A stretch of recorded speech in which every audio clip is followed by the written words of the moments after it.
Selamat malam Bapak Ibu Saudara sekalian, mari kita bersama-sama berdoa. Bapa di dalam surga, kami berdoa memohonkan kepadamu, di dalam segala kemurahan-Mu Tuhan, kiranya Engkau memperkenankan kami untuk boleh menyaksikan Kristus yang diberitakan ketika kami boleh membaca dan mempercakapkan bagian-bagian kitab suci kami. Dan kami berdoa kiranya Roh Kudus mengaruniakan kepada kami iman, sehingga Kristus boleh dikenakan, sehingga apa yang ada di dalam Kristus boleh teraplikasi dalam kehidupan kami. Pimpinlah kami Tuhan di dalam segala kelemahan kami, kiranya kuasa Tuhan yang besar bekerja di dalam kami. Terima kasih ya Tuhan. Dalam nama Tuhan kami Yesus Kristus kami bersyukur dan berdoa. Amin. Ya Bapak Ibu sekalian, saya akan bacakan beberapa bagian kitab suci di dalam Injil Yohanes. Kita akan melihat di dalam Yohanes pasal yang ke-11. Nanti kita akan melihat konsepnya secara agak lebih luas, saudara. Saya bacakan bagi kita semua Yohanes pasal 11, mulai dari ayat yang ke-17. Maka ketika Yesus tiba, didapatinya Lazarus telah 4 hari berbaling di dalam kubur. Betania terletak dekat Yerusalem, kira-kira 2 mil jauhnya. Di situ banyak orang Yahudi telah datang kepada Marta dan Maria untuk menghibur mereka berhubung dengan kematian saudaranya. Ketika Maria mendengar bahwa Yesus datang, ia pergi. Ketika Marta mendengar bahwa Yesus datang, ia pergi mendapatkannya, tetapi Maria tinggal di rumah.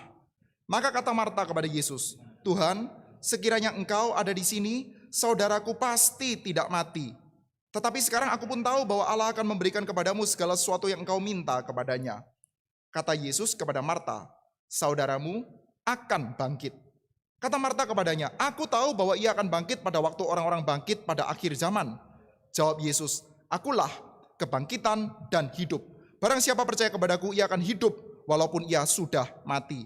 Dan setiap orang yang hidup dan yang percaya kepadaku tidak akan mati selama-lamanya. Percayakah engkau akan hal ini?" Jawab Marta, "Ya Tuhan, aku percaya bahwa Engkaulah Mesias, Anak Allah, Dia yang akan datang ke dalam dunia." Sampai di sini pembacaan Alkitab kita. Saudara sekalian, hari ini tema kita adalah kebangkitan dan kematian. Kalau ada di antara kita yang merasa sangat kritis terhadap judul, kita mungkin akan bertanya-tanya, kenapa kok judulnya kebangkitan dan kematian? Dan bukan sebaliknya.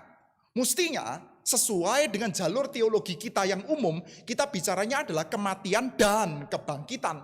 Karena kita percaya bahwa hidup kita saat ini suatu hari nanti akan mati, tetapi kita akan dibangkitkan seperti Kristus dibangkitkan seperti Kristus dibangkitkan, maka kita akan memiliki tubuh kebangkitan yang tidak akan lagi mati. Jadi mestinya lebih cocok kalau kita bicara kematian, setelah itu kebangkitan. Bukan kebangkitan lalu kematian. Tapi saudara, di sini kita justru melihat teologia Yohanes, saudara. Yohanes, saudara, adalah salah satu penulis, saudara, yang amat sangat menyajikan kontras eskatologi. Kita tahu, saudara, di dalam doktrin kita, di dalam doktrin eskatologi kita percaya ada sesuatu yang kita sudah nikmati sekarang, tapi ada sesuatu yang kita juga masih akan nikmati nantinya, saudara. Di dalam Injil Yohanes, saudara, kedua-duanya itu, saudara, tidak saling meniadakan, tapi kedua-duanya itu sangat di-highlight, saudara. Kalau kita perhatikan di dalam Yohanes pasal yang ke-5, misalkan, saudara, ada kata-kata bahwa akan tiba waktunya. Jadi belum, akan tiba waktunya. Bahwa suatu hari nanti orang-orang yang ada di dalam kuburan akan mendengarkan suaraku. Tetapi saudara, kita mendapati akan tiba waktunya. Sekarang masih belum. Tapi kita melihat di dalam pasal 11, waktunya menjadi sudah tiba. Ketika Lazarus yang ada di dalam kubur ternyata diserukan oleh Tuhan Yesus dan mendengarkan suara Tuhan Yesus, lalu dia keluar dari kubur, saudara. Jadi saudara, pengharapan yang sekarang sudah terjadi dengan yang akan terjadi nantinya, dua-duanya itu di-highlight secara kencang oleh Yohanes, saudara. Dan kita akan melihat bahwa aspek kesudahan, aspek kekinian itu sangat ditekankan di dalam Injil Yohanes. Dan secara khusus kita akan melihat hal tersebut di dalam narasinya Lazarus. Saya mengajak kita untuk melihat slide yang pertama, saudara. Saudara, Lazarus, saudara, kalau kita perhatikan ya, kisahnya Lazarus ini adalah satu buah kisah yang sangat unik, saudara. Kenapa ini adalah kisah yang unik dan banyak sekali diperdebatkan? Coba tolong ditampilkan slide yang pertama. Slide yang pertama. Nah, saudara, ya, kita akan melihat, saudara, bahwa ini adalah satu buah kisah yang sangat penting, saudara. Di dalam catatan Injil Yohanes, saudara, kita mendapati ini adalah satu buah bagian yang sangat penting, ditaruh, saudara, di ujung paruh pertama dari Injil Yohanes, saudara. Tetapi, saudara, kalau kita perhatikan di dalam kitab Injil Sinoptik sama sekali nggak ada, saudara. Kita seperti kayak mendapatkan cerita ini saudara, sangat dipandang penting oleh Yohanes, tapi seperti kayak para penulis Injil sinoptik, Matius, Markus, Lukas, kayak nggak tahu apa-apa tentang hal itu saudara. Jadi kita seperti kayak jadi agak bingung-bingung. Makanya saudara, kita mendapati banyak sekali penafsir yang akhirnya itu mereka-reka macam-macam saudara, berkenaan dengan narasinya Lazarus ini saudara. Ada yang memberikan pendapat seperti ini saudara. Jadi cerita tentang Lazarus yang dihidupkan kembali itu sebetulnya adalah satu buah cerita karangannya Yohanes, atau cerita yang muncul dari Yohanin Circle saudara. Dan cerita itu saudara direka-reka, dirangkai-rangkai, dikonstruksi dari sumber yang sama dengan yang dimiliki oleh Lukas. Jadi kita mendapati saudara di dalam Injil Lukas saudara, kita pernah dengar ada nama Lazarus. Di dalam Injil Lukas kita juga pernah dengar nama Maria dan Marta. Dan kita melihat saudara, potret Maria dan Martanya itu agak mirip saudara dengan apa yang ada dalam Injil Yohanes. Miripnya apa saudara?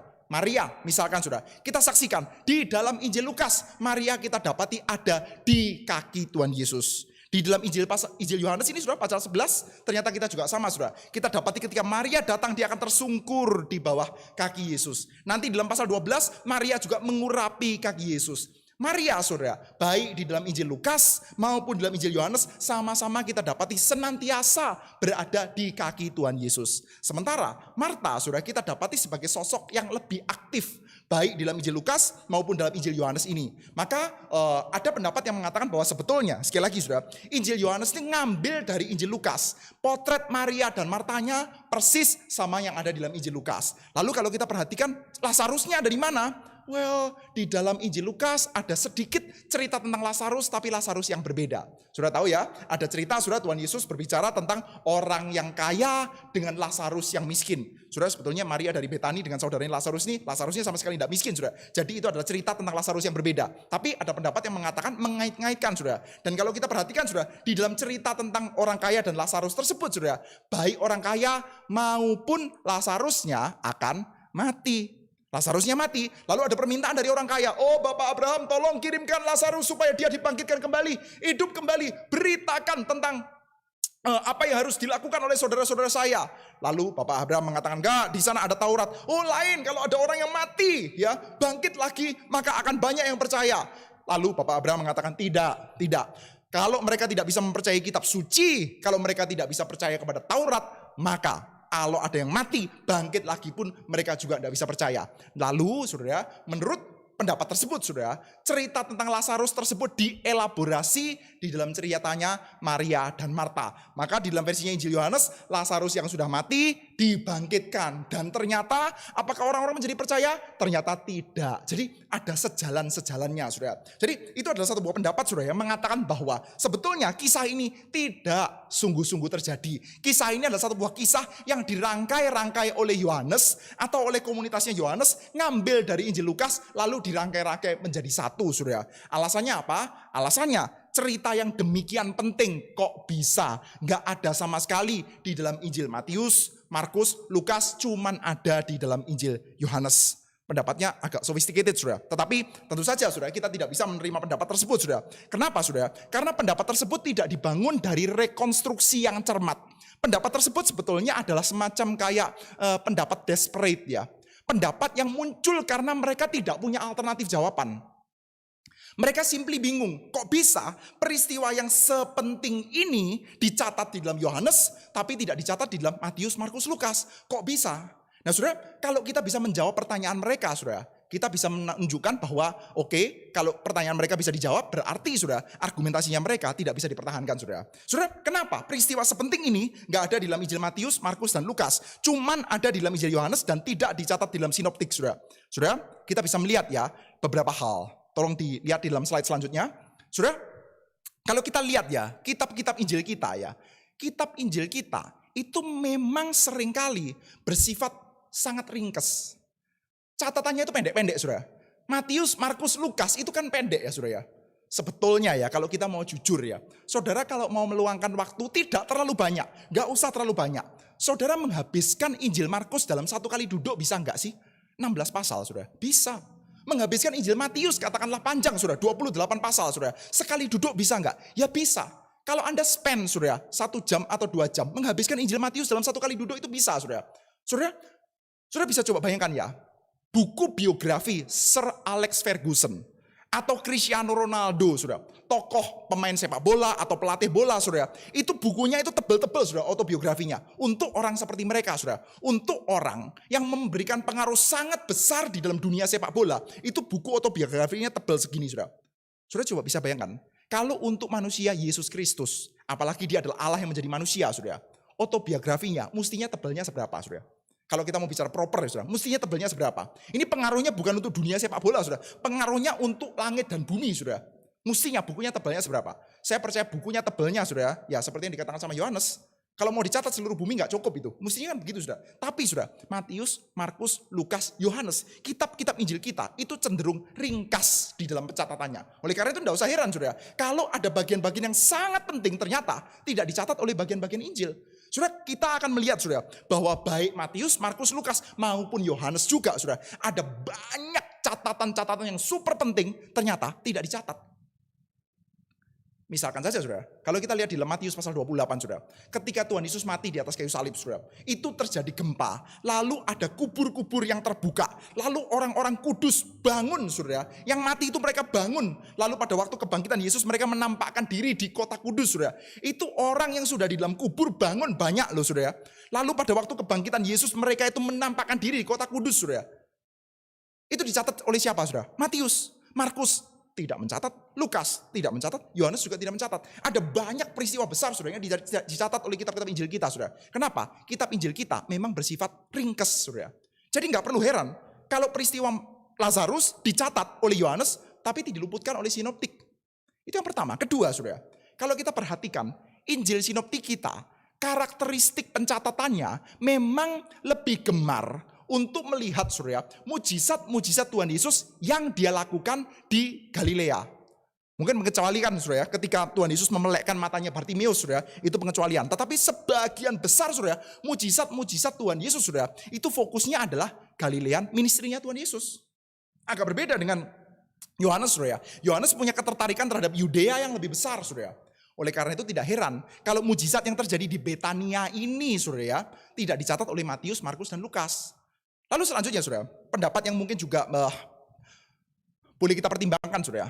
Kita bisa melihat bahwa ada kemungkinan, saudara, kalau kita lihat ya di dalam Injil Yohanes, pasca Lazarus dibangkitkan, nyawanya Lazarus itu terancam. Betul enggak? Kalau kita lihat ya di dalam pasal 11 nanti ya, mereka itu ingin membunuh Yesus dan mereka juga ingin membunuh Lazarus. Nyawanya Lazarus itu terancam, saudara. Nah, kita tahu, saudara, sebagian besar penafsir setuju bahwa Injil Yohanes itu ditulis paling belakangan, saudara. Jadi keadaan politiknya sudah jauh lebih settle. Keluarganya Lazarus juga mungkin sudah tidak seberbahaya ketika momennya itu masih agak hangat-hangatnya, saudara.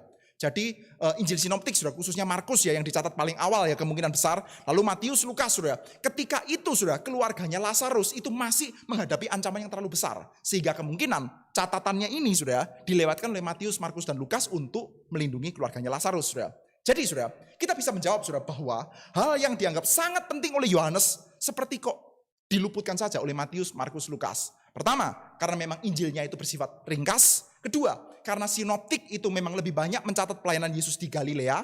Ketiga, saudara, kemungkinan untuk melindungi keluarganya Lazarus, saudara.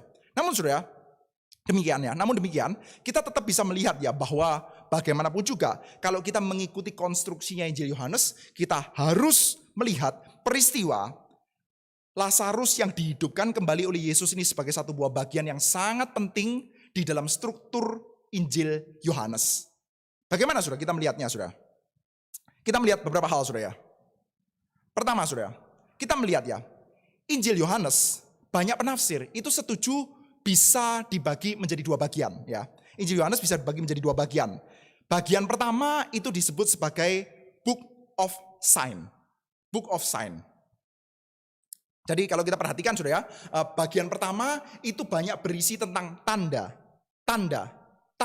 yang merujuk bahwa Yesus adalah Sang Mesias dan Anak Allah. Kalau kita perhatikan di dalam akhir Injil Yohanes, saudara, pasal 20 ya, dicatat bahwa semuanya ini ditulis supaya kamu menjadi percaya, gitu ya, supaya kamu menjadi percaya. Jadi ada tanda yang membuat kamu percaya. Paruh pertama Injil Yohanes, saudara, seringkali disebut sebagai Book of Signs. Buku yang berisi tentang tanda.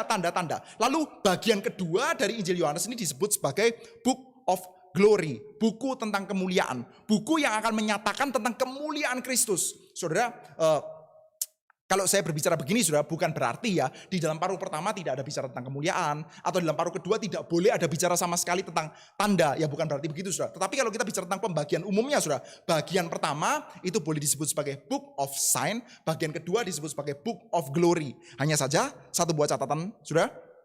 Kalau kita berbicara tentang Book of Glory ya, kita bicara tentang kemuliaan, kita perlu mengingat bahwa Injil Yohanes ketika berbicara tentang kemuliaan, saudara, dia punya pemaknaan yang sangat spesial. Yohanes sudah agak berbeda dengan Lukas ya. Misalkan, kalau kita lihat di dalam Lukas ya, Lukas itu punya time frame yang lebih jelas. Lukas. Kalau Yohanes cenderung untuk cair di dalam berbicara tentang waktu, saudara. Termasuk ketika berbicara tentang events. Maksudnya apa, saudara? Maksudnya ini. Kalau kita bicara tentang Injil Lukas, saudara, Lukas itu sangat clear tentang pembagian-pembagian waktu. Kronologi itu clear, saudara. Jadi Tuhan Yesus mengalami humiliation, perendahan. Dia ditangkap, dia disiksa, dia dibunuh, dia dimatikan. Setelah itu glorification. Jadi demarkasinya itu jelas.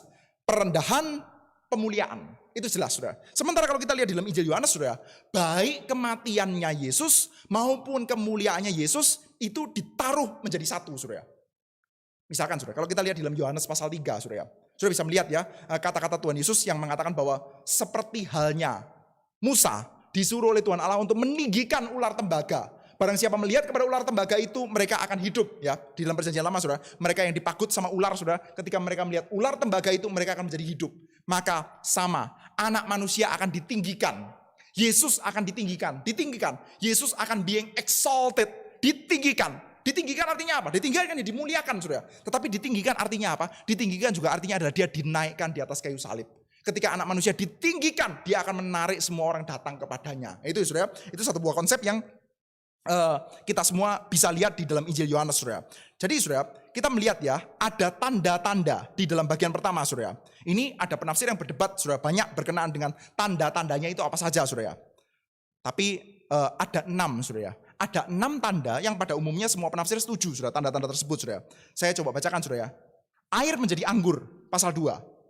Lalu, saudara, menyembuhkan anak pegawai istana di Kapernaum, pasal 4. 2 ya. Lalu setelah itu, saudara, menyembuhkan orang lumpuh di kolam itu, saudara, Bethesda, saudara, pasal 5. Setelah itu, memberi makan 5.000 orang, pasal yang ke-6. Setelah itu, memelekkan mata orang buta, pasal 9. Lalu menghidupkan kembali Lazarus, 6 tanda, saudara. Namun, saudara, banyak penafsir yang mengatakan mungkin tandanya bukan cuma 6, mungkin tandanya yang lain, saudara. Saya sendiri termasuk yang setuju, saudara, bahwa ada 7 tanda. Dan tanda yang kedua itu adalah insiden di Bait Suci Yerusalem di dalam pasal 2. Jadi, saya mengikuti penafsir yang mengatakan bahwa tanda yang disajikan dalam Injil Yohanes ada 7. Apa saja? Pertama, air menjadi anggur. Kedua, insiden Bait Suci. Ketiga, menyembuhkan anak pegawai istana. Keempat, menyembuhkan orang lumpuh. Kelima, memberi makan 5.000 orang. Keenam, memelekkan mata orang buta. Dan finalnya, puncaknya, saudara, adalah ketika ini, saudara, Lazarus dihidupkan kembali, saudara. Jadi, saudara, kita melihat ya, bagian ini di dalam catatan Yohanes ditaruh sebagai puncak tanda tentang Yesus Kristus. Kalau kita ingin mengenal Yesus Kristus, kita butuh tanda. Tanda yang akan merujuk kepada realitas yang aslinya. Tandanya apa? Tandanya adalah Lazarus yang mati dihidupkan kembali, saudara. Dan kalau kita melihat, saudara, ya, selain sebagai satu buah tanda puncak, saudara, kita bisa melihat bahwa Yohanes menaruh episode ini ya, menaruh narasi ini sebagai alasan mengapa Yesus itu harus dibunuh. Nah, ini agak berbeda, saudara, dengan Injil Sinoptik ya. Sekali lagi ya, Sinoptik itu menyoroti aspek yang berbeda, saudara. Sinoptik sangat menyorot aspek ketika Tuhan Yesus itu mengobrak-abrik Bait Suci Yerusalem. Nah, itu memang satu buah peristiwa yang sangat katastrofik ya, peristiwa yang bencana besar lah, saudara ya. Tuhan Yesus mengobrak-abrik Bait Suci Yerusalem itu ya, apalagi, saudara, kata-katanya itu ya, kamu menjadikannya seperti sarang penyamun. Itu ucapan yang diambil dari kitab Yeremia, saudara, pasal yang ke-7. Wah, itu adalah ucapan penghakiman yang keras sekali, saudara.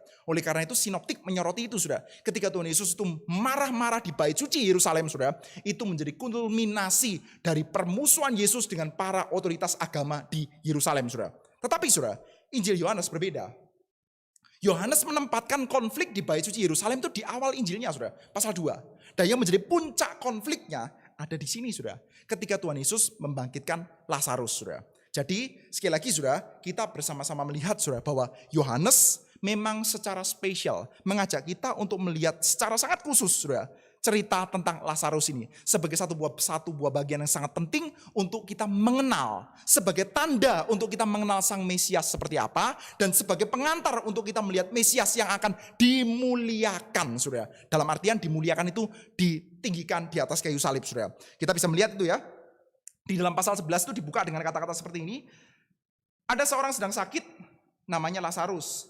Ia tinggal di Betania, kampung Maria dan adiknya Marta. Maria ialah perempuan yang pernah meminyaki kaki Tuhan dengan minyak mur dan menyekanya dengan rambutnya. Dan Lazarus yang sakit itu adalah saudaranya. Kedua perempuan itu mengirim kabar kepada Yesus. Tuhan, dia yang engkau kasihi sakit. Ketika Yesus mendengar kabar itu, ia berkata, penyakit itu tidak akan membawa kematian, tetapi akan menyatakan kemuliaan Allah.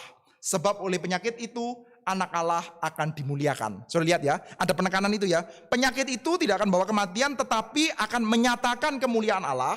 Sebab oleh penyakit itu, anak Allah akan dimuliakan. Jadi melalui sakitnya Lazarus, melalui seluruh peristiwanya Lazarus, anak Allah akan dimuliakan. Kemuliaan Allah akan dinyatakan. Dan di dalam versinya Injil Yohanes atau penginjil Yohanes, yang namanya kemuliaan Allah itu tidak bisa tidak akan kita lihat di dalam Yesus yang tersalib. Saudara, kita sebagai orang-orang reform, saudara, sebagai orang-orang Injili juga, saudara, saya pikir kita sangat at home ya dengan teologi seperti ini, saudara. Kita mengingat 1518, saudara, Martin Luther di dalam disputasi Heidelberg, dia menyatakan tentang bagaimana orang itu bisa mengenal kemuliaan Tuhan di dalam teologi salib, saudara. Orang itu bisa mengenal kemuliaan Tuhan satu-satunya, saudara. Cara kita mengenal kemuliaan Tuhan dan kita bisa tetap hidup adalah kalau kita mengenal kemuliaan Tuhan di dalam Kristus yang tersalib itu. Martin Luther, saudara, 1518, saudara, dia mengatakan kalau kita ingin mengenal Tuhan di luar Kristus yang tersalib itu, kalau kita ingin mengenal Tuhan di dalam segala kemuliaannya, kebesarannya, dan di luar Yesus yang tersalib itu, di luar Yesus yang tercabik-cabik itu, saudara, maka apa yang kita dapati, saudara? Mati. Saudara mau mengenal kemuliaan Tuhan yang besar, saudara, kita akan bertemu dengan Tuhan yang mengendarai awan, yang menjadikan petir sebagai suruhan. Mati, saudara. Yesaya pun mengatakan celaka aku. Daniel pun lunglai, saudara. Yeskiel pun lemes, saudara. Saudara, kalau kita bicara tentang Yesaya, kita bicara Daniel, kita bicara Yehezkiel, bisa dikatakan mereka adalah orang-orang terbaik di dalam zamannya. Ketika bertemu dengan pemandangan tentang kemuliaan Tuhan, langsung lunglai. Kalau Tuhan tidak tegakkan mereka kembali, mati itu, saudara. Bagaimana dengan kita, saudara? Kalau kita tidak mengenal Kristus yang tersalib itu untuk kita mengenal kemuliaan Tuhan, maka ya kita mati, saudara. Bertemu dengan kemuliaan Tuhan, Tuhan yang mengendarai awan, yang menjadikan petir dan kilat sebagai suruhannya, Tuhan yang berbicara di atas samudera raya, mati kita, saudara. Satu-satunya cara kita bisa mengenal kemuliaan Tuhan dan kita hidup adalah kalau kita mengenal kemuliaan Tuhan melalui Kristus yang berdaging itu, yang tercabik-cabik di atas kayu salib itu. Dan itu sangat at home, saudara, di dalam teologi Yohanes, saudara. Jadi kita diajak untuk melihat, saudara, bahwa melalui sakitnya Lazarus ini kita akan melihat kemuliaan Allah. Anak Allah akan dimuliakan. Tapi sekali lagi, anak Allah akan dimuliakan artinya bukan berarti, wih, semua orang yang mengatakan, wih, hormat Yesus, kamu hebat, saya percaya pada Tuhan Yesus. No. Yesus dimuliakan artinya adalah Yesus naik ke atas kayu salib. Kita melihat, saudara, kisah Lazarus ini sendiri, saudara. Saudara, di dalam bagian pertama, saudara, kita melihat, saudara, bahwa Lazarus itu dideskripsikan sebagai dia yang dikasihi. Sebagai dia yang dikasihi. Berkali-kali di dalam Yohanes pasal 11 ini, saudara, dicatat bahwa Lazarus adalah dia yang dikasihi. Ya, saya coba bacakan ya. Kata-katanya Marta, Tuhan, dia yang engkau kasihi sakit. Tuhan, dia yang engkau kasihi sakit. Ya, lalu saya lanjutkan, saudara, di dalam pasal yang ke-11, saudara, masihan ya. Saya coba bacakan ya. Ayat yang ke-36. Kata orang-orang Yahudi, lihatlah betapa kasihnya kepadanya. Saudara, apa artinya? Apa artinya Yesus mengasihi Lazarus? Artinya, ya Yesus mengasihi Lazarus. Ini historis, saudara. Di satu sisi, saudara, ini adalah satu buah catatan historis. Besar kemungkinan, saudara, bahwa memang Yesus dengan keluarga Betania ini cukup dekat, saudara. Kalau kita melihat ya, alur pelayanan Yesus seperti yang ada di dalam Injil Yohanes, di mana Yesus itu sering going back and forth, saudara. Baik dari Galilea, Yerusalem, agak berbeda catatannya, saudara. Kalau sinoptik itu lebih memotret ya dari pelayanan Galilea, perjalanan menuju ke Yerusalem, lalu pelayanan Yerusalem. Sinoptik memotretnya lebih linear seperti itu, saudara. Galilea, perjalanan Yerusalem, setelah itu pelayanan Yerusalem. Kalau kita melihat di dalam Injil Yohanes dan tampaknya lebih cocok dengan realitasnya ya, Yesus itu kan bukan cuma pergi ke Yerusalem satu kali ya saudara. Sebagai orang Yahudi yang saleh saudara, dia akan beberapa kali saudara pergi back and forth ke Yerusalem saudara. Dan itu dicatat di dalam Injil Yohanes ini saudara. Dan kalau kita percaya itu saudara, bahwa Yesus itu sering back and forth ya, dari rumahnya dia saudara, di wilayah Galilea ke Yerusalem saudara, maka dia akan butuh semacam kayak pos pelayanan. Dia butuh tempat untuk ngepos saudara di dekat Yerusalem. Kalau itu adalah Betania saudara, maka besar kemungkinan dia memang dekat dengan keluarganya Lazarus ini saudara.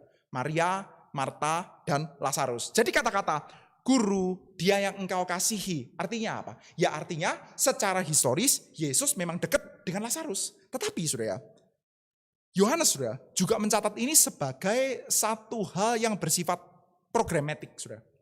Saudara kalau kita melihat ya, misalkan ya, di dalam 3 Yohanes ya, surat Yohanes saudara, ada kata-kata seperti ini saudara. Surat 3 Yohanes, saya bacakan bagi kita semua saudara, 3 Yohanes ayat yang ke-15 saudara. Ini di dalam versinya LAI agak berbeda saudara kata-katanya, tapi bahasa Yunaninya sama. Saya bacakan ya.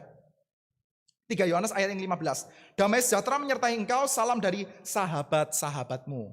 Adelphoi, gereja. Jadi saudara, kita diajak untuk melihat saudara, bahwa Lazarus itu seperti kayak diposisikan sama seperti kayak gereja.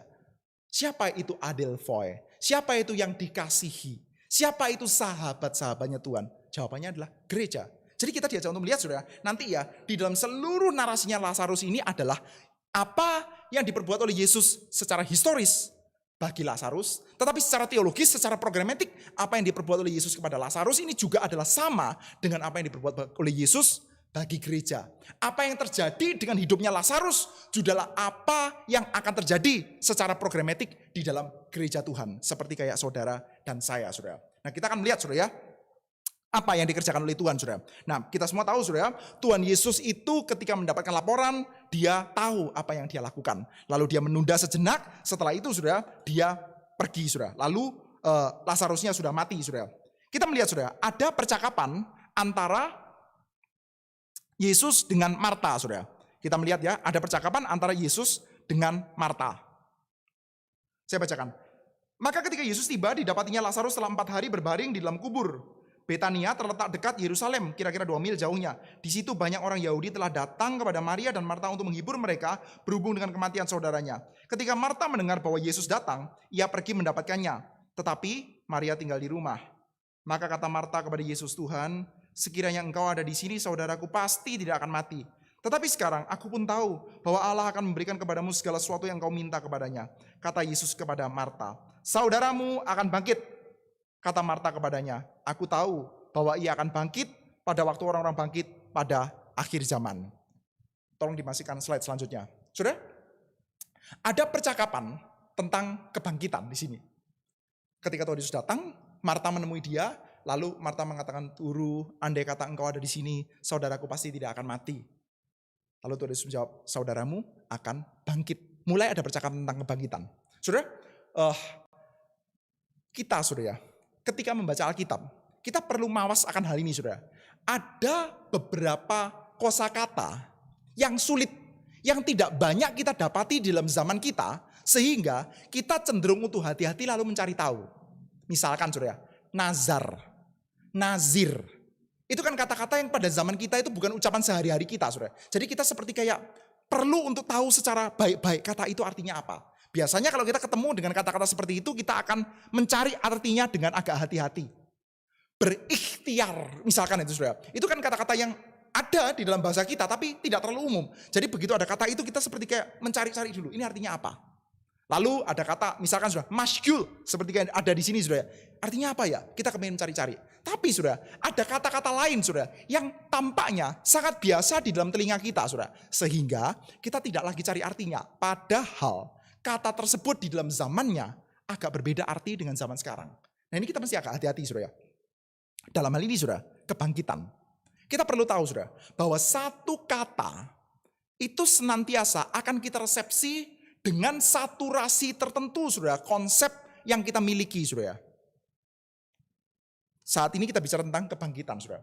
Waktu kita bicara tentang kebangkitan ya, pada umumnya banyak di antara kita yang mengaitkan kebangkitan itu langsung dengan masuk surga. Saudara-saudara sekalian, kita adalah orang yang percaya kepada kebangkitan. Artinya apa? Artinya adalah kita itu suatu hari nanti akan masuk surga. Kalau kita datang ke dalam kebaktian-kebaktian penghiburan, lalu kita berkhotbah tentang kebangkitan, kita biasanya berpikir bahwa kebangkitan itu identik dengan suatu hari nanti masuk surga. Dan itu seperti kayak menjadi sangat basic sekali dalam kekristenan. Apa itu Kristianitas? Kristianitas adalah basically percaya tentang bagaimana kita suatu hari nanti akan masuk ke dalam surga. Dan masuk ke dalam surga itu kita artikulasikan di dalam bahasa yang berbeda-beda, saudara. Jadi gini, kekristenan saat ini, saudara, khususnya kekristenan Injili yang agak kurang dalam belajar, ya, biasanya mengkaitkan kekristenan terutama adalah tentang suatu hari nanti masuk surga. Tapi suatu hari nanti masuk surga itu kita artikulasikan dengan beberapa istilah yang berbeda-beda. Salah satunya adalah keselamatan. Apakah kamu sudah selamat? Apakah saudaramu sudah diselamatkan? Apakah orang tuamu sudah diselamatkan? Ya, itu artinya adalah suatu hari nanti masuk surga, diselamatkan, keselamatan. Kadang-kadang kita ngomongnya kebangkitan. Kita sudah percaya kebangkitan, artinya suatu hari nanti masuk surga. Tapi kita perlu ingat, saudara, bahwa Kristianitas, ya, kekristenan itu mula-mula bukan terutama berbicara tentang suatu hari nanti masuk surga. Termasuk ketika kita bicara kebangkitan juga bukan terutama tentang suatu hari nanti masuk surga. Saya ajak kita untuk bandingkan sedikit, saudara, di dalam 1 Tesalonika. Saudara, Tesalonika ini kan bisa dikatakan jemaat Kristen yang baru sekali, saudara. Surat 1 Tesalonika, saudara, itu arguably, saudara, adalah naskah perjanjian baru kanonik yang paling awal. Entah surat 1 Tesalonika atau surat Galatia, saudara. Banyak perdebatan, saudara. Tapi definitely, saudara, 1 Tesalonika adalah salah satu surat yang paling awal, saudara, di dalam perjanjian baru. Saya bacakan pasal 4 ayat yang ke-13. Selanjutnya, kami tidak mau saudara-saudara bahwa kamu tidak mengetahui tentang mereka yang meninggal. Supaya kamu jangan berduka cita seperti orang-orang lain yang tidak mempunyai pengharapan. Saudara, saudara bisa bayangkan, saudara. Tesalonika, ini jemaatnya Paulus. Paulus yang menginjili orang-orang di Tesalonika sehingga mereka menjadi orang-orang Kristen.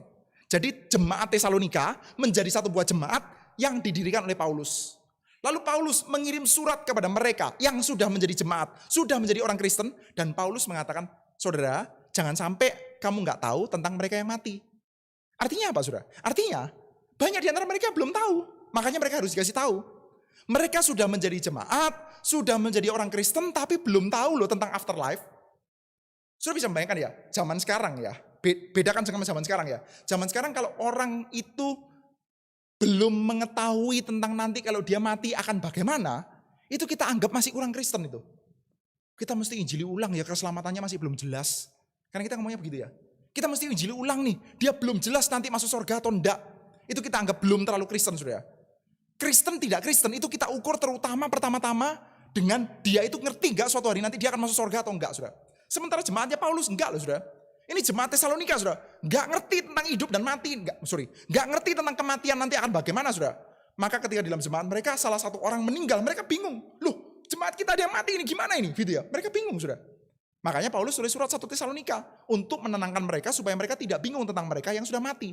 Artinya, orang bisa menjadi Kristen tanpa tahu tentang afterlife loh. Jadi kalau gitu Kristianitas tentang apa? Kekristenan itu terutama menekankan tentang apa? Kalau bukan menekankan tentang suatu hari nanti masuk surga, maka penekanannya apa? Jawabannya, penekanannya adalah tentang hidup bagi Allah. Kalau kita lihat di dalam perjanjian lama, saudara, saudara boleh coba cek ya. Cek. Satu demi satu kitab perjanjian lama kita, saudara. Mana yang mengeksplorasi sangat banyak tentang hidup setelah kematian? Mana? Kitab apa, saudara? Kitab apa yang mengeksplorasi besar-besaran? I dare you, saudara. Coba cari, saudara. Teks Alkitab mana yang mengeksplorasi secara besar-besaran di dalam proporsi yang banyak tentang hidup setelah kematian, saudara? Hampir nggak ada, saudara. Nggak banyak. Teks perjanjian lama kita, saudara, itu sebagian besar berbicara tentang bagaimana kita hidup sebagai umat Tuhan yang hidup di bawah pemerintahan Tuhan. Konsep tentang kerajaan sorga, kerajaan Allah, Allah yang memerintah berdasarkan hukum konstitusi yang berasal dari Allah, yaitu Taurat. Hidup bagi Allah, itu adalah penekanan, saudara. Bukan mati di dalam Tuhan, tapi hidup bagi Allah. Mati di dalam Tuhan, of course, itu penting. Mati di dalam Tuhan itu tentu saja lebih baik daripada mati tidak di dalam Tuhan. Tetapi saudara, penekanan di dalam kekristenan adalah tentang hidup bagi Allah, saudara. Maka saudara, kita akan melihat ya bahwa konsep tentang kebangkitan juga sejatinya banyak sekali berbicara tentang hidup bagi Allah. Di dalam kerajaan Allah, di bawah pemerintahan Allah yang sungguh-sungguh. Saudara, berkenaan dengan kebangkitan ini saudara, kita akan melihat bahwa ide tentang kebangkitan itu sebagian besar itu berkembang di dalam era post-biblical. Jadi setelah perjanjian lama selesai saudara, baru ide tersebut lebih banyak berkembang. Saya tidak mengatakan bahwa di dalam perjanjian lama tidak ada ide tentang kebangkitan. Kalau kita lihat di dalam kitab Ibrani sudah ada catatan, karena iman Abraham itu mempersembahkan anaknya, karena dia percaya Allah sanggup membangkitkan orang yang sudah mati. Sudah. Jadi ide tentang kebangkitan dari antara orang mati memang sudah ada di dalam perjanjian lama. Sudah ada. Tetapi sudah, ide tersebut sudah akan lebih banyak berkembang di dalam era post-biblical. Sudah. Pada waktu apa itu sudah? Pada waktu terjadi banyak martir-martir Kristen. Banyak martir-martir yang saleh, saudara. Orang-orang yang mengikuti hukum Taurat secara saleh, lalu mereka mati martir di tangan orang-orang kafir yang sangat jahat, saudara. Antiochus IV Epiphanes, saudara. Saudara tahu, saudara, itu kejahatannya sangat legendaris kan, saudara ya. Mereka masuk ke dalam bait suci dengan tentara-tentaranya, membunuh banyak orang, masuk ke dalam ruangan kudus, mempersembahkan babi, saudara, kepada dewa Zeus di dalam bait suci Yerusalem, saudara. Saudara bisa bayangkan itu serusak apa itu mereka, saudara. Di dalam zaman itu, saudara, banyak orang-orang yang saleh berusaha untuk taat kepada Yahweh. Lalu mereka mati martir, mati dibunuh, saudara. Dalam keadaan seperti itu, saudara, mereka bertanya-tanya, Tuhan, di mana keadilan-Mu? Saudara, apakah sebelumnya nggak ada orang Yahudi yang mati? Ya ada, saudara. Ada banyak orang Yahudi yang mati, saudara. Cuman mereka tidak banyak bertanya-tanya tentang keadilan Tuhan. Kenapa? Simpel, saudara. Karena kalau kita lihat di dalam zamannya Nebukadnezar misalnya, saudara, banyak orang-orang Yahudi yang mati, saudara, terbunuh. Tapi mereka tahu, kami mati terbunuh karena dosa kami. Kami adalah orang berdosa yang sedang dijatuhi penghukuman oleh Tuhan Allah. Oleh karena itu sekarang kami mati, terbunuh. Dan itu wajar, masuk akal. Namanya orang berdosa, mati dihukum Tuhan, wajar. Tapi sudah, di dalam eranya Antiochus IV Epiphanes, banyak di antara orang-orang Yahudi yang mencoba untuk hidup saleh, mencoba untuk hidup suci, seturut dengan hukum Taurat, baik-baik terhadap bait suci Yerusalem, saudara. Ternyata mereka dilindas dengan sangat kejam, saudara. Dibunuh dengan cara yang sangat kejam, dan dia melakukan tindakan-tindakan yang sangat najis dalam bait suci Yerusalem, saudara. Maka, saudara, di dalam keadaan seperti itu mereka bertanya-tanya, Tuhan, di manakah keadilan-Mu? Keadilan, saudara, adalah satu buah ide yang penting sekali yang memantik hasrat besar banyak orang tentang kebangkitan. Kalau ada banyak orang saleh yang mati terbunuh secara tidak adil, maka harus ada kebangkitan dari antara orang mati kalau Tuhan Allah mau menyatakan keadilannya. Jadi sekali lagi, saudara, kebangkitan itu bukan identik terutama dengan suatu hari nanti kami akan masuk surga, tapi kebangkitan itu identik terutama dengan adanya keadilan, kebenaran, kesucian Tuhan Allah yang akan ditegakkan tanpa pandang bulu. Hukum Allah akan ditegakkan tanpa pandang bulu. Hukum manusia ditegakkan pandang bulu enggak? Oh, pandang banget, saudara, pandang. Hukum-hukum manusia dimanapun saja itu senantiasa memandang bulu, saudara. Bulu apa yang dipandang? Yang dipandang adalah bulu yang berkuasa. Ya, maksudnya orang-orang yang berkuasa. Saya percaya saudara sudah pernah mendengarkan pepatah seperti ini, saudara. Hukum yang tumpul ke atas, tajam ke bawah. Hampir di mana-mana terjadi seperti itu kan, saudara ya. Di dalam gereja, yo kayak begitu. Di dalam negara, yo kayak begitu. Di negara manapun saja, yo kayak begitu. Di dalam perusahaan, yo kayak begitu. Kalau sudah namanya bos, sudah namanya atasan, mau ngapa-ngapain, yo rada sedikit orang yang berani, saudara. Karena apa? Hukum, keadilan, kebenaran itu berlaku untuk mereka-mereka yang lemah saja, bukan untuk mereka yang kuat. Tapi, saudara, mereka punya pengharapan tentang kebangkitan. Saat ini mereka orang-orang lemah dan mereka dibunuh oleh orang-orang jahat. Tapi suatu hari nanti ketika Tuhan Allah menyatakan keadilannya, maka yang dibunuh secara tidak adil akan dibangkitkan. Dan yang berbuat jahat akan dihakimi. Itu adalah ide dasar tentang kebangkitan. Maka saudara, sekarang Tuhan Yesus berbicara tentang kebangkitan. Kata Yesus kepada Marta, saudaramu akan bangkit. Kata Marta kepadanya, aku tahu bahwa ia akan bangkit pada waktu orang-orang bangkit pada akhir zaman. Saudara, Kenapa kok Marta mengatakan bahwa dia percaya bahwa saudaranya akan bangkit pada akhir zaman? Saudara, ada penafsir yang mengatakan seperti ini, saudara. Ide tentang kebangkitan, sekali lagi saudara, kalau idenya itu adalah sama dengan perlawanan, idenya adalah sama dengan teriakan tentang keadilan, keadilan yang harus diperlakukan baik bagi orang-orang bawah maupun bagi orang-orang atas, saudara. Maka ide itu adalah satu buah ide yang sangat ditakuti oleh penguasa. Saudara, kalau kita lihat di dalam Kisah Rasul misalkan, saudara, murid-murid Tuhan Yesus ya, setelah Tuhan Yesus naik ke surga, saudara, itu banyak ditangkap, dikejar, dianiaya, disesah. Karena apa? Karena mereka memberitakan tentang kebangkitan. Saudara bisa bayangkan, murid-murid itu melakukan mujizat, kenapa dimusuhin? Tuhan Yesus melakukan mujizat, kenapa dimusuhin?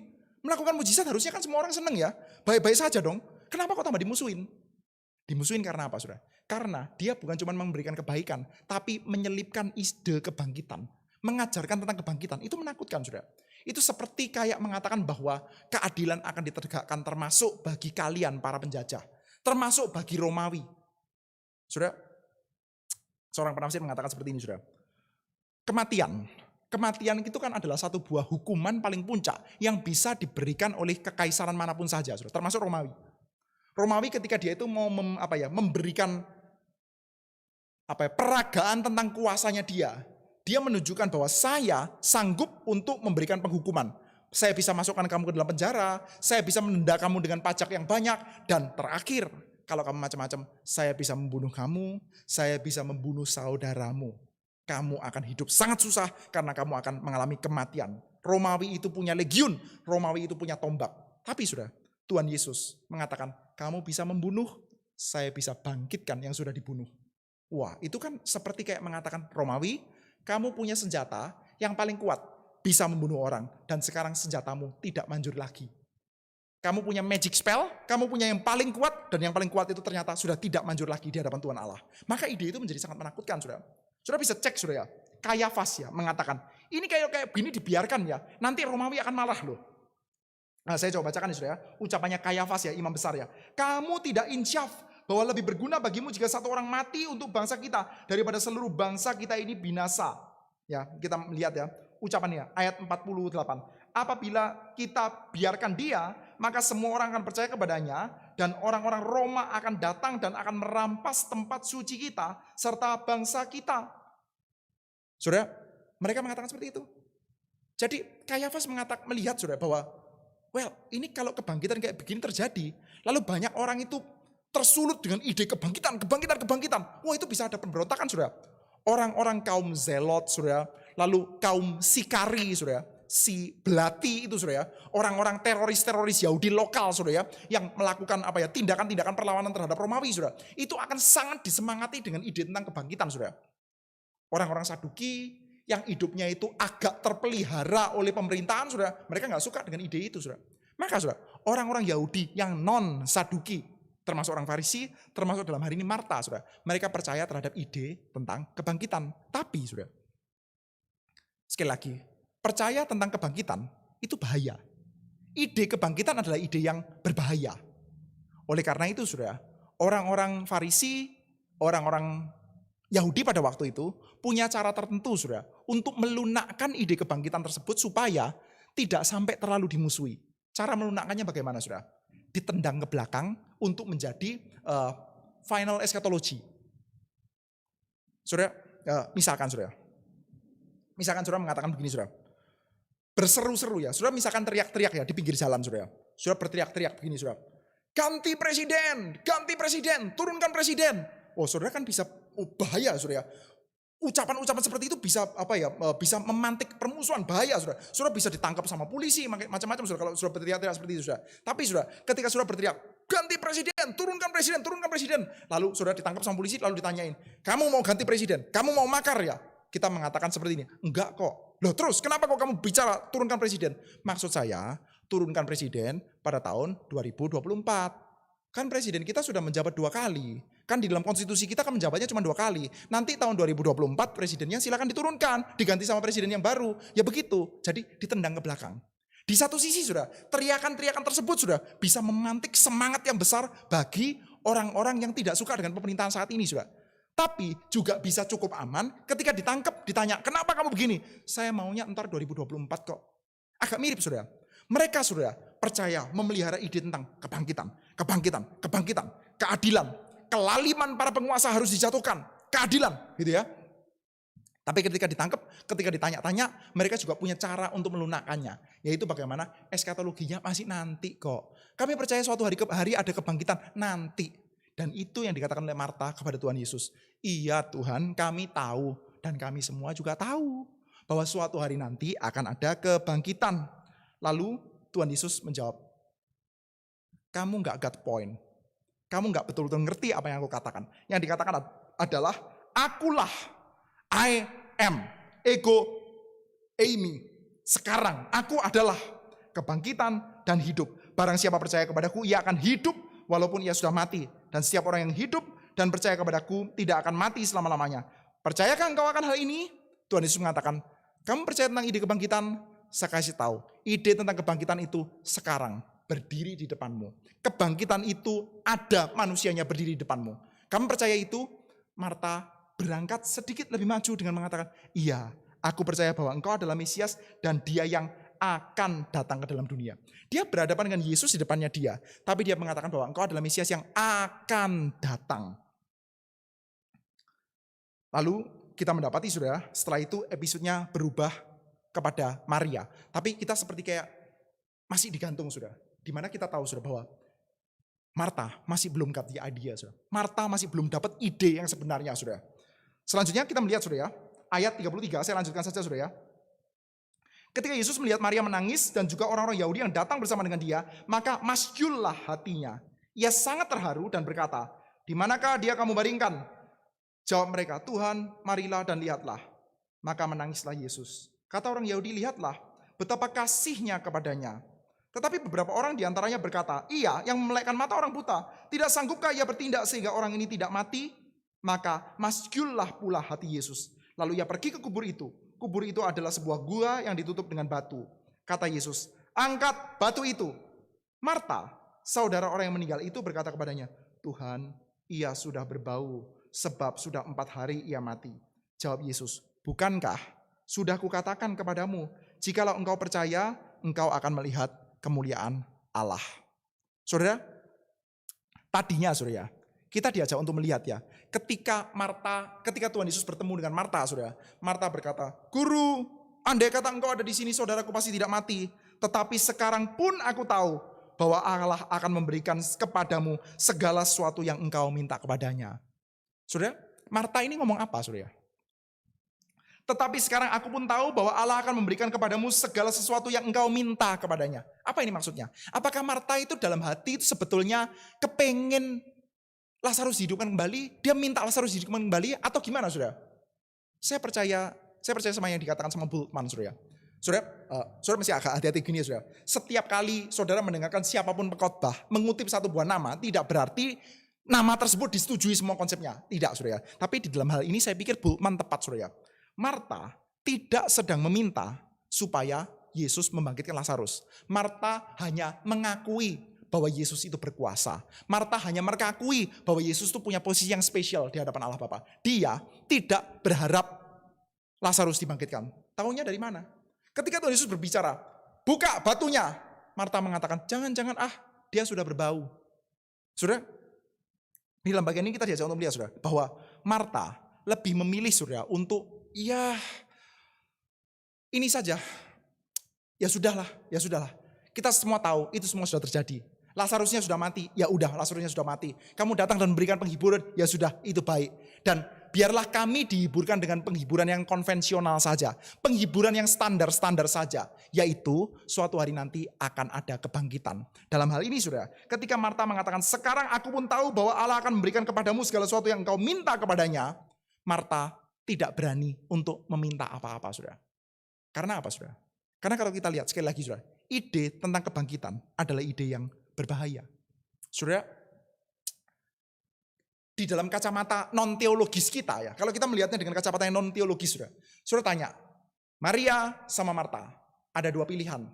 A, Lazarus tetap mati, dan kamu mendapatkan penghiburan dari banyak orang. Tuhan Yesus datang lalu dipupuk kamu, saya doakan ya, kamu dikuatkan oleh Tuhan ya. Iya Tuhan, ya Tuhan. Atau yang B, Lazarus dibangkitkan. Di dalam kacamata non teologis kita, pilih yang mana? Pasti pilih yang B, saudara.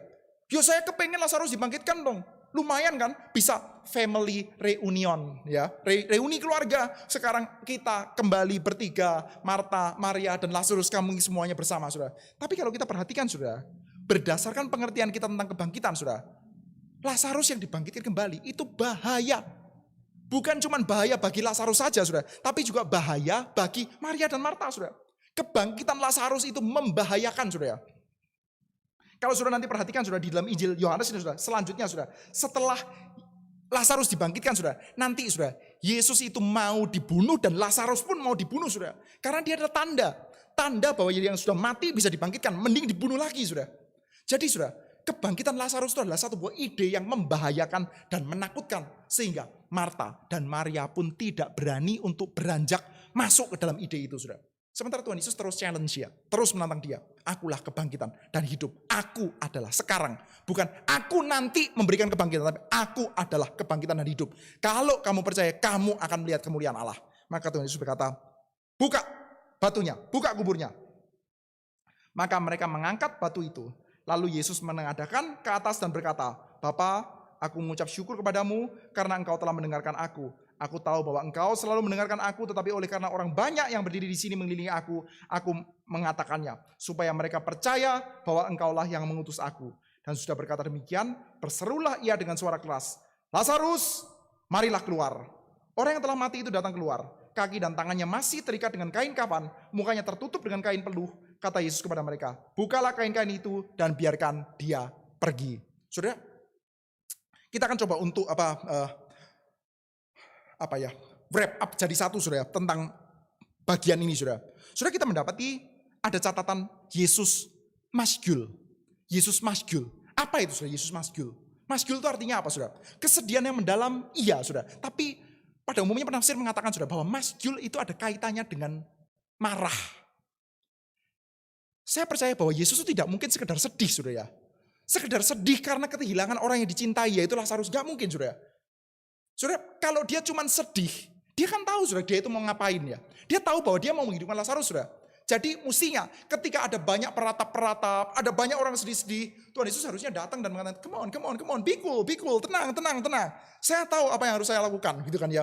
Oh guru, kamu kalau bisa kan ada di sini, mestinya Lazarus harus tenang lah. Nggak usah sedih gimana, sekarang saya ditinggalkan, sudah tenang. Kamu akan melihat. Saya akan melakukan sesuatu. Oke, buka kuburnya, Lazarus bangun. Lalu Lazarusnya bangun. Tuhan Yesus mestinya simpel melakukan itu saja, nggak usah sedih, nggak usah masgul. Tapi di sini sudah ada catatan Yesus tuh masgul. Ini bukan sekedar sedih, bukan sekedar kesedihan mendalam, tapi di sini kita melihat ada semacam kayak nuansa pertarungan, pertempuran, anguish, kemarahan, saudara. Marah terhadap apa, saudara? Apakah dia marah terhadap ketidakpercayaannya Marta, Maria, dan orang banyak yang lamban? Well, mungkin. Tetapi, saudara, saya percaya di dalam bagian ini, saudara, kemarahannya Yesus, saudara, lebih merupakan kemarahan kepada kematian itu sendiri, saudara. Karena kematian itu adalah realitas dosa, saudara. Saudara, dosa itu kan bukan sesuatu hal yang material ya. Maksudnya gini, berzina adalah tindakan dosa, tapi perzinahan bisa kita lihat, saudara. Membunuh adalah tindakan dosa. Dosanya itu apa kita nggak kelihatan, tapi kita bisa melihat aktivitas membunuhnya, saudara. Dan peragaan yang paling clear tentang dosa itu kematian, saudara. Maka dalam bagian ini, saudara, Yesus itu masgul, bertempur, bergulat, marah terhadap kuasa iblis, kuasa dosa, dan kuasa kematian. Dia masgul. Dia tahu bahwa dia akan menghidupkan Lazarus, iya, tapi dia bertempur dengan itu, saudara. Dia masgul. Dan kita melihat, saudara, setelah itu kita melihat mujizatnya dimunculkan, saudara, yaitu Tuhan Yesus berkata, Lazarus keluar. Saudara, ada cukup banyak penafsir, saudara, yang mengatakan seperti ini, saudara. Yohanes itu tidak mau kita itu salah fokus ya. Saudara, kalau kita lihat di dalam bagian ini ya, mujizatnya proper ya, mujizat propernya, yaitu Lazarus bangunnya, saudara. Itu cuma dicatat dalam 1-2 ayat saja, saudara. Ya, catatannya seperti ini ya. Sesudah berkata demikian, berseluruhlah ia dengan suara keras, Lazarus, marilah keluar. orang yang telah mati itu datang keluar. Cuman 2 ayat, saudara. Jadi dari ayat 1 sampai dengan ayat 44, saudara. Isi mujizatnya, isi Yesus membangkitkan Lazarusnya, cuman 2 ayat, saudara. Ini bukan cerita tentang mujizat. Dan bukan intinya kepada, oke, Tuhan Yesus buat mujizat, kehidupan saya jadi senang. Sekarang saya kembali berkumpul dengan orang-orang yang saya sayangi. No, saudara. Mujizatnya cuma 2 ayat, saudara. Catatan di sini adalah satu buah catatan tentang tantangan. Bahwa era kebangkitan, ketika Tuhan Allah akan memerintah dengan keadilan, dengan kebenaran, dengan kesucian, itu akan terjadi sekarang. Kuasa kebangkitan itu sedang breaking in sekarang. Sekali lagi, saudara, eskatologinya Yohanes. Akan ada suara orang yang mendengar aku dari dalam kubur. Dan ini sedang terjadi sekarang, saudara. Kuasa kebangkitan, eskatologi, pengharapan akhir zaman, itu sedang breaking in saat ini, saudara. Tapi, saudara, ketika kita melihat, saudara, bahwa ada kuasa kerajaan surga yang masuk ke dalam dunia, yang somehow diklaim secara tidak sah oleh kuasa jahat, saudara, maka kita bisa expect akan ada perlawanan. Saudara, kalau di dalam bahasa yang dipakai sama penginjil sinoptik kita, saudara, Markus misalkan ya, Tuhan Yesus pakai istilah ini, saudara. Seseorang yang datang ke dalam rumahnya seseorang, maka orang kuatnya harus diikat dulu, baru dia itu bisa ngapa-ngapain ke dalam rumah itu, saudara. Jadi dunia, alam semesta, itu seperti kayak sedang dikuasai oleh kuasa jahat. Diklaim secara tidak sah. Seluruh ciptaan itu punyanya Tuhan. Tapi diklaim secara tidak sah oleh kejahatan, saudara. Maka saat ini, saudara dan saya, bahkan dalam kehidupan kita sendiri, saudara, kita bisa melihat ya, ada kuasa-kuasa tidak sah yang sedang mengklaim kita, saudara. Sedang mengklaim kita. Hasrat kita, kecintaan kita, itu kita arahkan kepada apa, saudara? Seringkali kita arahkan kepada hal-hal yang mengklaim diri untuk layak menerima cinta kita. Padahal itu adalah klaim yang tidak sah. Saudara, pikiran kita, tenaga kita, uang kita, hasrat kita, cinta kita, kesedihan kita alamatkan kemana? Apa yang paling saudara cintai? Siapa yang paling saudara cintai? Apa yang paling saudara khawatirkan? Apa yang paling kita itu takutkan? Apa yang menjadi mimpi-mimpi buruknya kita? Apa yang menjadi mimpi-mimpi indahnya kita? Apa yang menjadi cita-citanya kita? Apakah itu Tuhan? Apakah mimpi paling buruk kita adalah ketika kita itu tidak bisa dipakai Tuhan? Saudara, saya beberapa kali mengatakan ini, saudara. Saudara pernah enggak mimpi buruk? Mimpi buruk, saudara. Malam-malam ya, kebangun. Setelah itu kebangun sambil menggos-menggos gitu ya. Terus istri saudara tanya, Kok, kenapa kamu? Saya mimpi buruk sekali. Kenapa? Mimpi apa kamu? Lalu saudara menjawab, saya mimpi Tuhan gak mau pakai saya lagi. Kemarin itu ya, saya diajak untuk pelayanan jadi asyir, saya gak mau. Dan setelah itu Tuhan gak mau pakai saya lagi. Saya takut sekali. Apakah itu adalah mimpi buruk kita, saudara? Atau paling banter mimpi buruk kita adalah bisnis Anda turun, omset Anda turun, atau saudara kita itu sakit, atau Anda menjadi sakit, itu menjadi mimpi buruknya kita, saudara. Saudara, satu-satunya yang berhak untuk mengklaim seluruh ciptaan termasuk hidup kita, itu Tuhan. Kita adalah miliknya Tuhan. Tapi kita tahu, saudara, dalam hidup kita, dalam gereja kita, dalam dunia kita, banyak klaim-klaim yang tidak sah. Dan klaim yang tidak sah itu akan ngelawan, saudara. Akan ngelawan. Ketika Tuhan Allah mengklaim kembali, milikku, semuanya akan ngelawan, saudara. Saudara, kalau Tuhan datang kepada kita dan mengatakan seluruh yang engkau punya adalah milikku, maka persembahkan semuanya menjadi punyaku. Karena memang itu adalah punyaku ya, memang haknya Tuhan. Kita akan ngelawan, saudara.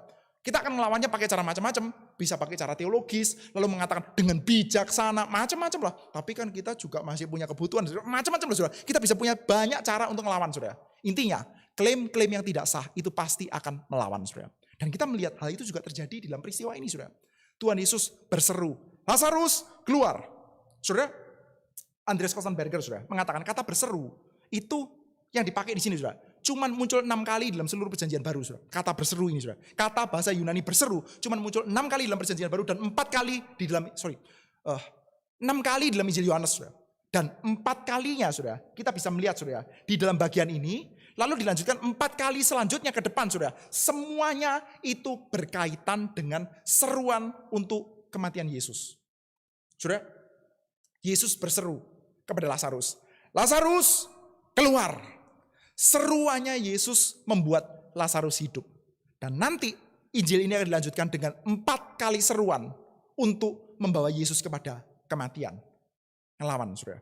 Saudara, saya coba bacakan ya beberapa bagian, saudara, tentang seruan-seruan yang dialamatkan kepada Yesus, saudara. Yang pertama, nanti dalam pasal 18 ayat 40, saudara. Ada seruan dari orang banyak. Jangan dia, berikan kami Barnabas. Kita tahu, saudara, ketika Tuhan Yesus akan disalibkan, Pilatus cari akal, gimana ya saya lepaskan Yesus ini ya. Karena kalau sampai Yesus ditangkap lalu terjadi riot, bahaya. Gimana caranya saya lepaskan Yesus ya. Lalu dia mengatakan, ini sekarang kan hari Paskah ya. Sudah, kita biasanya melepaskan 1 orang di dalam hari Paskah. Saya menghormati hari Paskahmu loh. Lalu mereka mengatakan apa? Jangan dia, berikan kami Barnabas. Ada seruan yang dialamatkan untuk kematian Yesus. Jangan bebaskan Yesus, berikan kami Barnabas. Pasal 19 ayat 6, ada seruan, salibkan dia, salibkan dia. Pasal 19 ayat 12, ada kata-kata, jika engkau membebaskan dia, maka engkau bukan sahabat kaisar. Lalu pasal 19 ayat 15, ada seruan, enyahkan dia, salibkan dia. Sudah melihat ya, Tuhan Yesus berseru, Lazarus keluar, maka Lazarus hidup. Selanjutnya akan ada 4 seruan yang dialamatkan untuk membunuh Yesus Kristus. Lalu saudara, kita juga melihat ya, ketika Lazarus itu ya, dipanggil oleh Tuhan Yesus, Lazarus keluar, kita mendapatkan ada catatan, kain kafan dan mukanya tertutup dengan kain peluh. Ya, kaki tangannya masih tertutup dengan kain kafan, terikat kain kafan, dan mukanya tertutup dengan kain peluh. Saudara, kita bisa bandingkan ya dengan pasal 20 ya, peristiwa Tuhan Yesus ya. Yohanes sangat cermat ya mencatat hal ini ya. Saya coba bacakan ya, pasal 20. Saya bacakan ayat 6 dan ayat yang ke-7. Maka datanglah Simon Petrus juga menyusul dia masuk ke dalam kubur itu. Ia melihat kain kapan terletak di tanah, sedang kain peluh yang tadinya ada di kepala Yesus terletak dekat kain kapan itu. Lazarus keluar dengan kain kapan dan kain peluh. Dan itu akan ke depan, kita lihat harganya adalah apa? Yesus akan terbalut juga dengan kain kafan dan kain peluh, saudara. Yesus berseru untuk kehidupan Lazarus. Yesus berseru tentang kebangkitan, iya. Tapi ada perlawanan, ada ongkosnya. Dan ongkosnya adalah Yesus sendiri akan dimatikan, saudara. Saudara, ada ucapan dari Bapak Gereja yang menurut saya menarik, saudara. Namanya John Chrysostom, saudara. Dia mengatakan, saudara, bahwa emosi yang kita dapati, saudara, emosi yang kita dapati di sini ya, serupa dengan pergulatan Getsemani yang ada di dalam Injil Sinoptik. Ini catatan Chrysostom, saudara. John Chrysostom, Bapak Gereja, saudara. Jadi kita melihat adanya pergulatan dengan kematian dan pertempuran dengan kuasa iblis. Saudara, kalau kita lihat di dalam Injil Sinoptik, saudara, kira-kira kalau saya tanya sama saudara, saudara mendapati Tuhan Yesus paling bergumul ada di mana, saudara? Well, kita bisa katakan di atas kayu salib. Ya, enggak salah juga, saudara. Di atas kayu salib Yesus sangat bergumul. Tapi kalau kita perhatikan, saudara, catatan Yesus di atas kayu salib, itu ucapannya adalah ucapan-ucapan yang betul, mencerminkan penderitaan, tapi penuh dengan keyakinan. Salah satu ucapan yang paling mengenaskan itu kan, Allahku, Allahku, mengapa engkau meninggalkan aku? Tapi kita perlu ingat, saudara, itu adalah kutipan dari Mazmur pasal 22. Dan Mazmur pasal 22 adalah Mazmur yang ditutup dengan keyakinan besar, saudara. Jadi kalau kita perhatikan, satu demi satu pergulatan Tuhan Yesus di atas kayu salib, itu dia jalani dengan keyakinan penuh, saudara.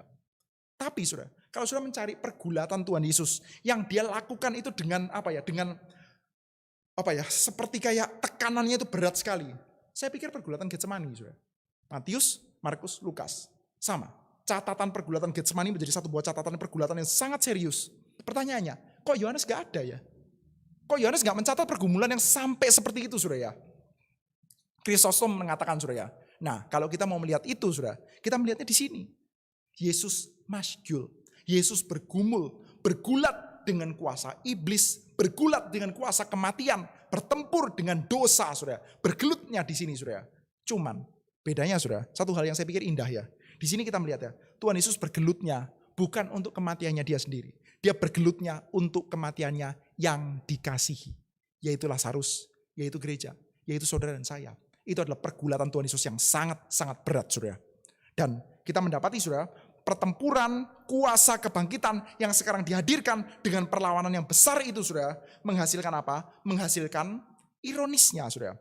Seperti yang dicatat sama Andrew Lincoln, saudara. Dia mengatakan, saudara, bahwa kisahnya Lazarus ini ya, secara ironis dibuka dan ditutup dengan Lazarus yang terancam mati. Saudara, ini Yohanes pasal 11. Yohanes pasal 11 ini kan dibuka dengan cerita tentang Lazarus yang sakit keras sehingga dia itu hampir mati. Guru, dia yang kau kasih sakit, lalu dia mati, saudara. Dia sakit keras sampai hampir mati, saudara. Dan cerita ini juga ditutup, saudara, dengan Lazarus yang hampir mati juga, saudara. Terancam untuk dibunuh, saudara. Jadi kalau kita perhatikan, saudara, di dalam akhir cerita ini, saudara, kita mendapati bahwa orang-orang itu, saudara, nanti akan ingin menangkap dan membunuh bukan cuma Yesus, tapi juga Lazarus. Jadi sepertinya kayak Lazarus ini kembali lagi ke titik awal. Ceritanya dibuka dengan dia terancam akan mati, ditutup dengan dia terancam akan mati juga, saudara. Seperti kayak tema yang hari ini kita bicarakan, saudara. Dari kebangkitan terancam akan mati. Aduh, setelah ceritanya itu kayaknya dramatis, ditutupnya sama, saudara. Kembali kepada ground zero, saudara. Kembali kepada titik yang paling awal. Hampir mati, menuju kepada hampir mati. Apa begitu, saudara? Saya percaya tidak, saudara. Saya percaya tidak. Lalu bagaimana, saudara?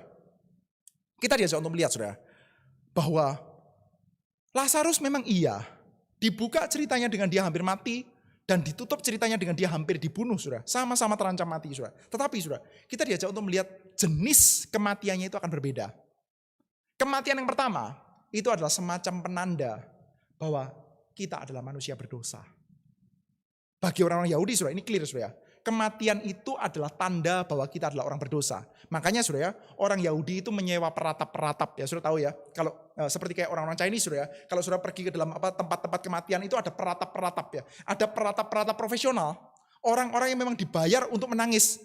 Makanya saudara nggak usah heran kalau kita lihat misalkan ya di dalam ketika Tuhan Yesus membangkitkan anaknya Yairus, saudara, di dalam Injil Lukas, saudara, ada orang-orang yang mengatakan, sudah, Bapak Yairus, gak usah merepotkan guru, anakmu udah mati. Lalu Tuhan Yesus mengatakan, gak usah takut, gak usah khawatir, anakmu bukan mati, dia cuma tidur. Lalu orang-orang di sana tertawa, saudara. Loh, sebelumnya mereka menangis, setelah itu bisa tertawa, saudara. Loh, memangnya ucapan Tuhan Yesus itu sampai selucu itu ya, sampai orang itu bisa tertawa, saudara. Dari nangis jadi tertawa kok bisa, saudara? Karena mereka memang aktor. Aktor dalam artian peratap-peratap yang disewa, saudara ya. Jadi ya sedihnya ya nggak sedih sungguh-sungguh, saudara. Memang disewa untuk nangis, saudara. Ada orang-orang profesional yang memang bisa disewa untuk menangis, saudara. Pertanyaannya, saudara ya, kok bisa ya orang Yahudi itu punya orang-orang tertentu yang bisa disewa untuk meratap? Kok bisa? Kok bisa ada itu? Kok bisa ada pekerjaan? Jenis pekerjaan tertentu itu kan bisa ada kalau ada kebutuhan. Betul ya, ada demand ya, baru supply-nya itu ada. Kenapa kok orang Yahudi punya supply para peratap profesional, saudara?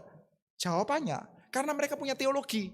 Teologi mereka adalah bahwa kematian itu adalah najis. Kematian itu adalah say no terhadap kehendak Allah.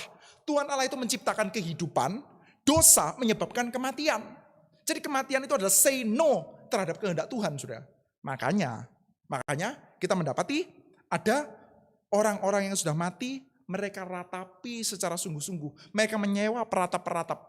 Ini untuk mengartikulasikan teologi mereka. Bahwa ini adalah bukan sekedar kami sedih kehilangan orang yang dicintai, tapi kami mendapati ada realita dosa di antara umat manusia. Maka mereka meratap, mereka menangis, saudara.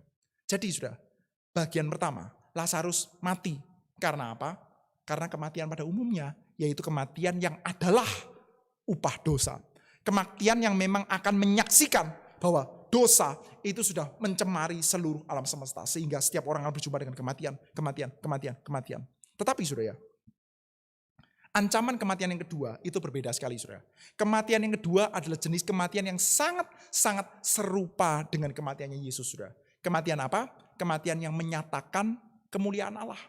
Sekali lagi, seperti yang berkali-kali dinyatakan di dalam Injil Yohanes ini, saudara, bahwa sakitnya Lazarus ini akan menyatakan kemuliaanku. Kalau kamu percaya, kamu akan melihat kemuliaan Allah. Bukankah sudah kukatakan kepadamu, jikalau engkau percaya, engkau akan melihat kemuliaan Allah. Kalau kamu percaya, kamu akan melihat setelah peristiwa ini anak Allah akan dimuliakan. Dalam artian, dia akan ditangkap, dia akan dibunuh, dan dia akan dimatikan. Dan melalui kematiannya itu, dia akan memuliakan Allah.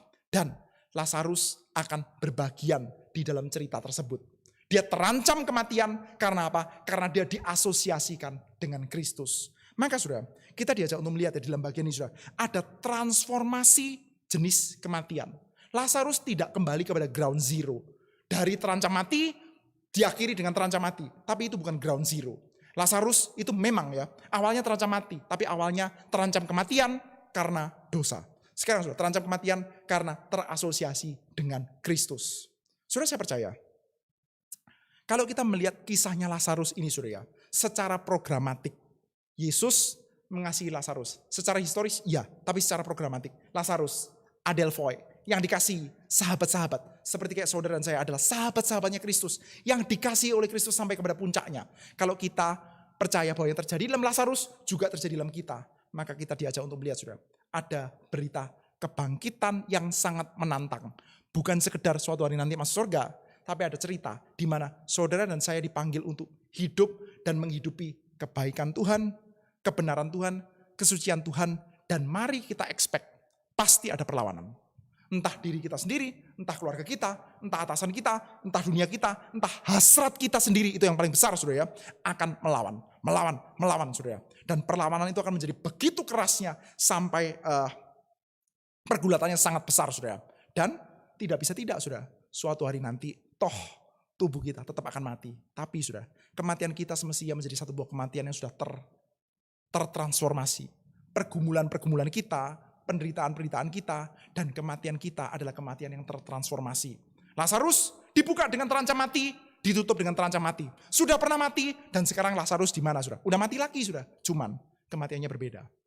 Kematian yang keduanya, dalam tanda kutip, kematian badan, kematian fisik, yang keduanya adalah kematian karena terasosiasi dengan Kristus. Saudara dan saya percaya juga demikian saudara. Kita di dalam Kristus, kita punya dan mempercayai. Kita percaya dan kita melihat kemuliaan Allah, kita melihat kemuliaan Kristus, dan kita percaya yang terjadi dalam Kristus juga akan dikenakan di dalam kita. Ada keadilan Tuhan, ada kebenaran Tuhan, ada kesucian Tuhan. Kita bisa mati? Bisa. Kita bisa sakit? Bisa. Kita bisa bergumul? Bisa. Dan suatu hari nanti toh kita akan mati sudah. Namun semestinya kita punya jenis pergumulan dan kematian yang sudah tertransformasi. Saudara dan saya akan mati seperti Kristus mati. Bukan seperti orang-orang berdosa yang tidak kenal Tuhan, mati. Kita akan mati karena memuliakan Allah. Kita akan mati dan melalui kematian kita, nama Tuhan akan dimuliakan. Apakah itu kira-kira adalah jenis kematian yang akan saudara dan saya miliki, saudara? Biarlah Tuhan berbelas kasihan kepada kita, mempersatukan kita dengan cerita Injilnya, membuat kita menjadi orang yang sungguh-sungguh dikasihi oleh Allah, yang menerima kuasa kebangkitan, yang memang akan mengalami kematian badan, namun kematian badan kita membuat kita itu serupa dengan Kristus. Kiranya Tuhan dipermuliakan di dalam setiap kehidupan kita, yang berujung sampai kematian kita, kiranya Tuhan dimuliakan. Kita sudah dibangkitkan bersama dengan Kristus, dan kita akan mati untuk mempermuliakan Kristus. Tuhan beserta kita. Mari kita bersama berdoa. Bapa di dalam surga, kami panjatkan syukur dan terima kasih kami di hadapan-Mu Tuhan, untuk belas kasihan dan berkat Tuhan yang besar atas kami. Kami rindu Tuhan, kiranya apa yang diperbuat oleh Kristus, kiranya kuasa kebangkitan Kristus boleh dikenakan di dalam kehidupan kami. Kiranya melalui kehidupan kami pun orang juga boleh bisa melihat kemuliaan Kristus. Melalui penderitaan, melalui salib, kami boleh menyaksikan kebenaran, keadilan, kesucian terjadi di dalam kehidupan kami. Kami memohonkan di hadapan-Mu Tuhan, di dalam segala kelemahan kami, kiranya Roh-Mu bekerja, memberikan kepada kami iman dan mempersatukan kami dengan Kristus. Terima kasih Bapa. Dalam nama Tuhan kami Yesus Kristus, kami panjatkan segala syukur dan doa kami. Amin. Saudara sekalian yang merasa bersyukur untuk PA pada malam hari ini, saudara bisa memberikan persembahan melalui QR Code atau nomor yang ada di layar saudara. Lalu saya ingin menekankan satu buah pengumuman saudara, tanggal 30 Oktober kita akan ada seminar reformasi di dalam channel Reform Injili. Kiranya Tuhan boleh menyertai setiap kita, Bapak Ibu sekalian, terpujilah Tuhan.